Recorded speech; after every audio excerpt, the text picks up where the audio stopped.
So imagine you have a wall and a frictionless surface. Okay, you have a spring and you have a mass. Now let's say this is at position A.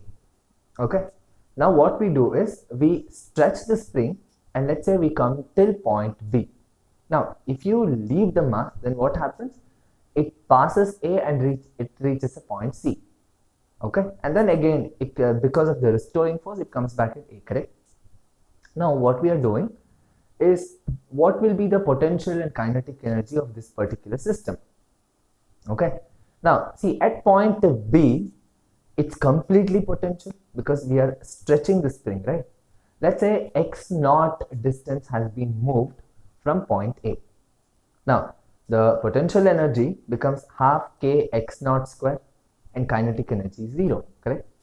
Now you leave the mass, then because of the spring's force it reaches point C. Now remember, inertia is also acting here, right? Because of the movement there is inertia. Inertia reaches, or inertia makes the body to reach point C. Now here at point C again the spring is undergoing compression. Now since we are talking about a frictionless surface, whatever x naught we have moved till B, the same distance will be moved here also, correct? So we have x naught, the distance, so complete potential energy will be half k x naught square. Again kinetic is 0. Now at point A, see at point A there is full kinetic energy and no potential energy, correct? Because the body is under motion. So we have the velocity to be, let's say, v, then we have kinetic energy half mv square. Now remember, the total energy is always conserved, right? So the total energy at A should be equal to total energy at B or at C, right? So we have half mv square is equal to half k x naught square. Okay, now using this we can find a relation between x naught, k and m, or even v also. Okay, now this is not the whole point. The whole point is, for a spring, the net energy, if you consider, that will be 0, because these are conservative forces. Okay, so two types of forces are there: conservative, non-conservative.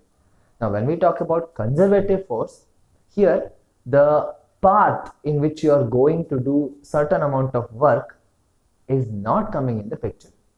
Okay, so irrespective of which path you go, the net work done is not dependent on the path. They are conservative. Non-conservative, even the path will count. Okay, now in this spring system, the spring mass system, this is a conservative force. Okay, now if you look at the figure here, in this picture what we are showing is how the kinetic and potential energy for a spring mass system actually appears. Now if you look at it, the potential at the mean point, that means at point A, that was 0, right? So that's why it's at the bottom. Kinetic was maximum, so kinetic is at the top. Now at the extreme positions, the kinetic was 0 and potential was maximum, right? This is how it looks like. Okay, so the spring mass system, how it happens and what is the kinetic and potential energy of the system. This is what the video is about.